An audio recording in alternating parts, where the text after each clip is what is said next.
good out. Yeah? Yeah. There's only one thing I would take out. And that's it. What would you take out? It's good though. It's very descriptive language. Is it too descriptive? That was the only other thing I thought, but then I was like... I want you to be honest. I would turn that back by like 10%. Okay. And see what it looks like. I mean, it reads very well, don't get me wrong. No, but I know what you mean. Because sometimes it's like, are you just using super descriptive words? Yeah, when really it would be better. To sound like really fancy when you could just scale it back. Because that is the thing. Yeah, I know. It's so difficult. I'm not saying the descriptiveness is bad. No, I know. Was it scary? Well, I don't find it much scary, but it is good. It's so hard to create a sense of dread. No, it's just like fucked up, like what is going on. Yeah, I enjoyed it. Okay.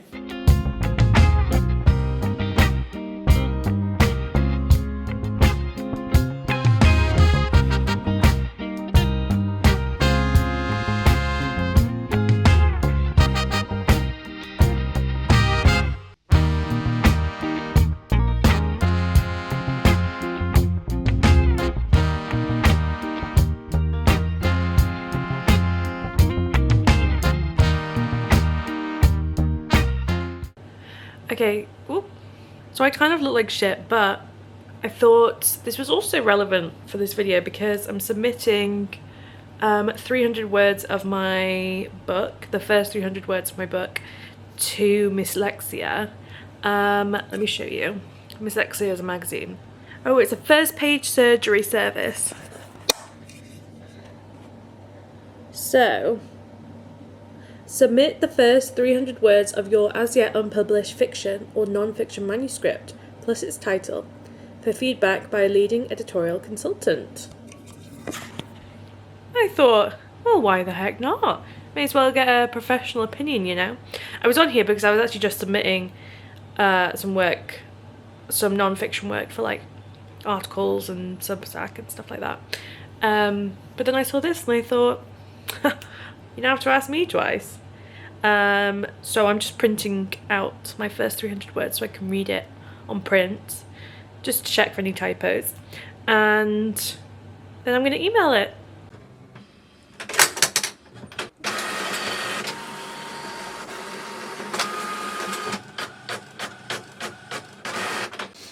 So I'm going to set you here.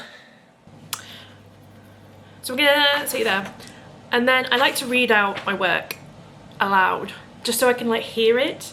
Otherwise, sometimes when I read out loud, like I feel like I get the flow.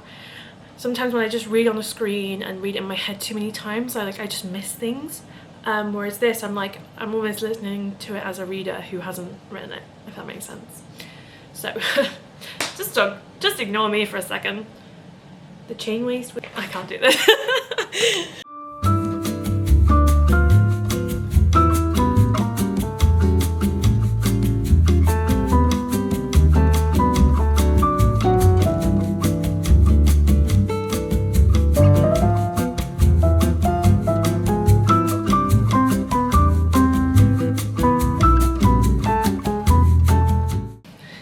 I have noticed many things, not many things, I've noticed things. I feel like one thing that my master's degree really helped me with is to talk concisely, to write concisely, like less is more. But then I still find like when I'm reading my, sorry if you can hear the washing machine by the way, I still find, where also ignore them, there's a bit of a mess, but whatever. Laundry, I still find, and like with Alex reading my work the other day, like still so flowery. Like we don't need word salad. Like sometimes I'm just like, less is more, right? Okay, less is more. In fact, I'm gonna show you a book my dad bought me, because my dad, he's read my writing before, both academic and just like creative. And the one thing he always says to me, he's like, keep it simple. And like my dad is like this very like lovable but stoic, very Yorkshire man, and he is so honest, and he was basically just like, keep it simple, stop with the flowery language, you don't need it. And he gave me this book I don't want you to judge me. But when my dad gave me this, I was in 3rd year. I was just kind of like, I don't have time. I don't have time to do anything. Which, you know, I was really busy, but I never read it, even though he gave it to me. But the sentiment was there. I loved the sentiment.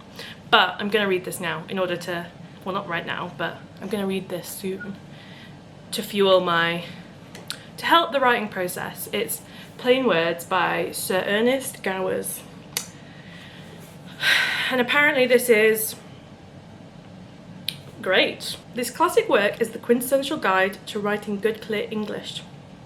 It provides advice on everything from using the semicolon correctly to avoiding cliches and jargon. And it's basically people who want to write in a strong, plain style. I don't think plain needs to be boring, but you know. Oh, he also wrote in it as well. Oh, it's so cute. It's one of the quotes from the book. It says, Alice, be short, be simple, be human. Love, Dad. And then he wrote it. How cute is that? I love that. So, I feel like this needs a conversation with this. And then maybe we'll be on the way to writing a good book. But now I'm going to edit this because some paragraphs I read, I'm like, damn, I read that. And then some I read and I'm like, yeah, it's kind of embarrassing. It's all part of the process. Another thing that I do sometimes is I will do a voice note of me reading a section of my book, and then I will listen to it back as if I was listening to like an audiobook, and like I see how it flows and stuff. And so it's quite embarrassing to like film.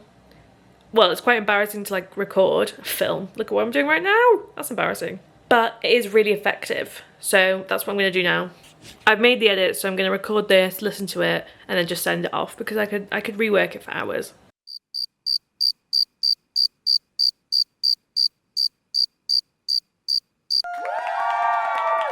I'm now reading the edited version of the scene I was working on earlier. Scene, 3rd chapter. And it's definitely not perfect. I'm already seeing things that would change. But oh my god, it is reading so much better. It's reading so much better. And I'm happy. I'm really happy with like the first paragraph. And then after that, there are things that I'd change. But how do people write books quickly? I mean, I'm really proud of the fact that I'm like 12,000 words in. But oh my god, it is taking so long. And like, I enjoy the process. But I was talking to my friend Jasmine because she's also writing a book and she's much further along than me. But like, I get scared that like, by the time I finish writing it, someone will have also just thought of the exact same concept and written it in a better way, in a way that, you know, publishers love and agents fight over. But then I'm like, I try not to let that ruin the writing process. Like, I don't need to rush. This is enjoyable, you know. This is, you can never get your first time writing a book back. So I just need to like chill out. Most of the time I am pretty chill about it, but like sometimes I do get in my head like, what if my idea suddenly isn't original because someone else has been quicker and thought of it. But I now need to have a very late dinner and get to bed because I've got so much work to do tomorrow. But it looks like I've not moved, but it is the next day. The weather is so nice. It is literally gorgeous. Like hot, actual heat. And I'm just sat by the window and it's 5:10 and it's book writing time. It's book writing time. I completely just dissociated for a second. Doing some writing, having a fresh DC. Oof. Look at that. Can you see? Oh my god. That's how I feel right now. You know when the weather just makes you think like, I don't hate my job. There's not that long till payday. Everything just feels better when the weather's nice. Isn't that just incredible?